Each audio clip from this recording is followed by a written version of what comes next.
Amy asks, what do you think of the concept of having compassion for people who have hurt you or others because they came from a place of hurt? Not much. Not much generally. So I don't like moral relativism. I see it as a kind of moral cowardice, and I see it as a manifestation of Nietzsche's slave morality. I think, to bring Adler back in, Nietzsche, Adler, there we go. People invoke this sort of faux compassion to justify the moral cowardice of not having either a confrontation with that person or the discomfort of kicking them out of their lives, which is what they should do. I'm not a moral absolutist either, but I really think moral relativism has gotten a vice-like grip on our culture at the moment, and I really, really don't like it. Even somebody who is trauma-informed, I really hate that phrase. I'm a trauma-informed therapist. Are you? Are you? That sounds a bit like saying you're a language-informed French teacher. How could you be? I'm not trauma-informed, but I'm a psychotherapist. How would that work? How would that work? Just seems like more virtue signaling flexing to me. Yeah, I'm not for it. I'm not for it. But I would say this. So back to... So if you ask me like to espouse a philosophy, I'd say something like, if you only have compassion for other people, but you don't have compassion for yourself, is that really compassion? That's probably being a fawn responding, people pleasing doormat. If I only have compassion for myself, but I don't have compassion for other people, is that compassion?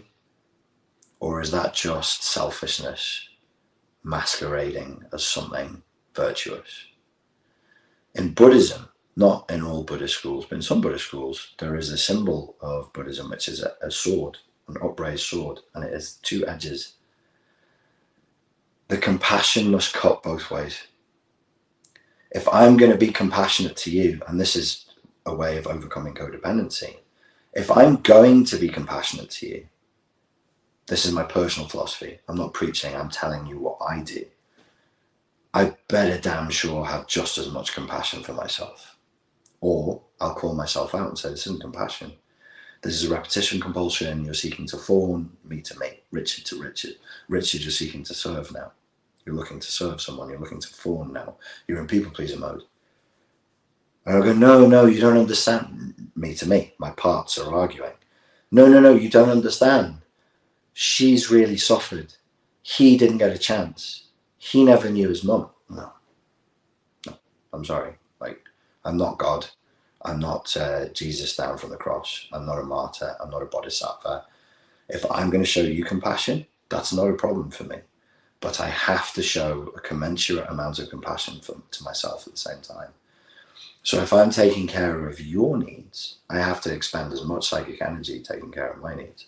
Otherwise, that is an imbalanced scenario that is going to lead to abuse and exploitation. And then you clever people in the comments will say, whose fault would that be? And I would just hand that question back to you and say, yes. Ask it. Ask it. You want to know about good and evil. You want to know about morality. You want to know about blame. Crack open a Kafka novel and let's have a little talk about blame and who's to blame and who deserves to be punished. Just because I won't jump on board and say identified bad woman or bad guy X is a pariah doesn't mean I absolve them of all responsibility, and doesn't mean I don't believe that they should be punished at all. But punishment is an interesting one. It's a really tough one. It's a really tough one.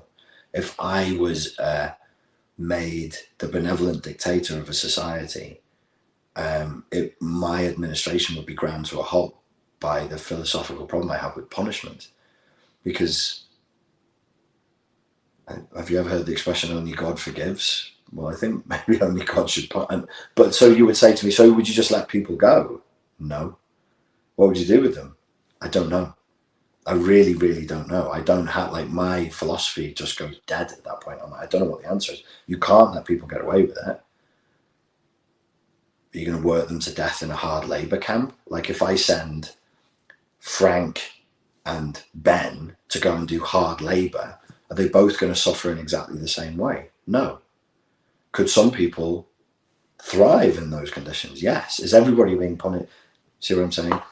But yeah, I'm not for this sprinkle compassion on everything. I think it's a side of, I know what you're talking about. It's a side of spirituality, New Age thinking that blurs over into sort of like psychology culture, especially Instagram, TikTok psychology culture.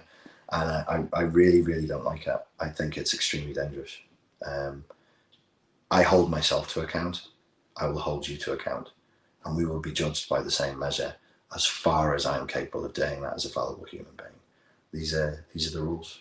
They're not, I'm not saying that you should do this. I'm telling you this is how I live my life.